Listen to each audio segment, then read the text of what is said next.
Ya mudah-mudahan Ibu, ini kan aspirasi ya. Nanti coba nanti kita sampaikan ke Bu Lurah. Nanti Bu Lurah kan setiap minggu itu ada rakor dengan pimpinan Pak Wali. Nanti apa yang Ibu sampaikan nanti kita akan sampaikan. Dan sini juga mungkin ada Pak Dewan juga nanti mendorong untuk itu agar insentifnya ya minimal tempatnya udah ada, tinggal pembangunannya. Insya Allah di tahun ini juga Ustaz kita akan bangun posyandu. Bapak RT Saprodi, Bapak RT Sekretaris, Bapak Bapak serta warga RW 8 yang saya tidak sebutkan satu persatu, alhamdulillah tidak mengurangi rasa hormat dan kasih saya. Ada beberapa hal yang ingin kami sampaikan kepada hadir. Yang pertama tadi disebut mengenai PBB, karena memang di lingkungan kita ini ada sekolah dasar Cipayung sampai saat ini belum adanya MBG.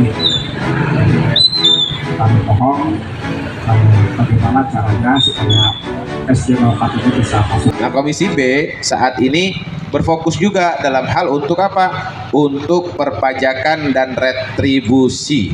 Kita fokus untuk nyari duit juga, nyari uang juga, nyari pemasukan juga untuk pemerintah Kota Depok. Dampak ketika Kota Depok masih saat itu menjadi Kabupaten Bogor.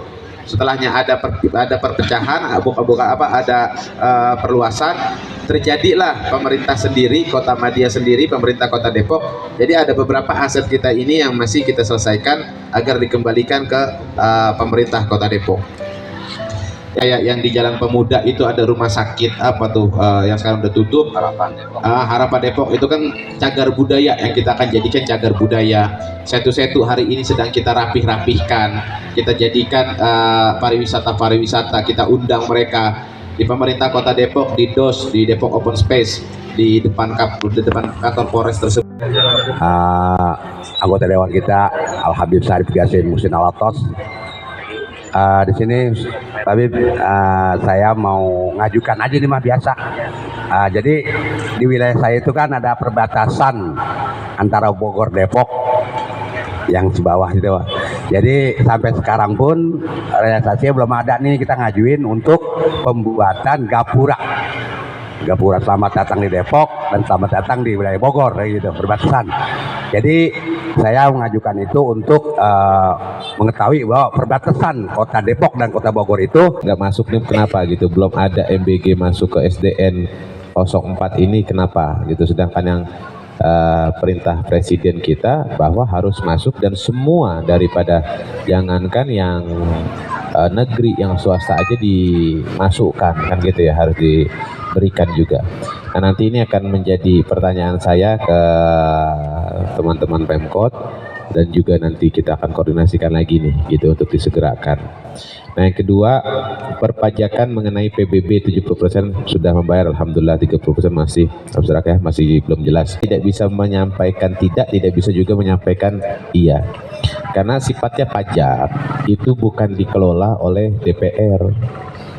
Pajak bukan dikelola oleh DPR. Jadi tugas Komisi B itu mengajak masyarakat untuk membayar pajak. Yang dimana ketika Bapak dan Ibu bayar pajak itu masuk ke salah satu rekening yang atas nama langsung pemerintah daerah.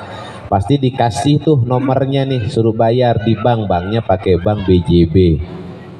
Pasti disuruh bayar ke situ. Uang tersebut dikumpulkanlah di dalam satu rekening yang diawasi langsung oleh pemerintah pusat gitu. Nah, jadi mudah-mudahan dalam kepemimpinan saat ini di bawah kendali Bapak Presiden Prabowo, insya Allah mudah-mudahan hal-hal yang seperti itu tidak terjadi dan tidak kader. Tadi saya nanya dengan Pak Roy, untuk insentif kader diberikan kata beliau. Nanti sampai kita minta penjelasannya juga ya. Karena anggaran insentif kader itu bukan di pemerintah daerah, sudah berada di dalam di kelurahan dan kecamatan itu sudah ada DPH-nya udah ada gitu. Jadi kalau kata kita tuh ini ada cantelannya tuh udah ada gitu, udah nyantel di situ gitu, udah ada anggarannya. Nah, dibayarnya per bulan, cuman sampai 6 bulan doang, 1 bulannya itu di 100 ya, 120.000, berarti dibayarkan langsung di 6 bulan tersebut. 3 bulan sekali sama. Nah, tadi penjelasannya beliau seperti itu. Nanti kita sambil minta dengarkan. Nanti kalau ada kadar yang masalah listrik gratis, ya, listrik ini memang program Pak KDM, tapi nggak semua itu listrik gratis. Hanya beberapa orang yang memang dinyatakan mohon maaf mungkin kurang mampu, belum bisa, nggak semua gitu. Ada rumah bagus dibikin listrik gratis ya enggak gitu. Terus pajaknya mau dari mana nanti gitu kan, mau bayar buat kehidupan pemerintah Jawa Barat gimana nih gitu, buat masyarakat se-Jawa Barat, karena itu juga mempengaruhi kan, ada bagi hasilnya juga lah di situ. Nah, jadi yang memang diperuntukkan itu untuk warga-warga yang tidak mampu. Jadi jangan salah paham juga gitu, bahwa listrik gratis, ya gratis, tapi ada syarat-syaratnya, ada kriterianya.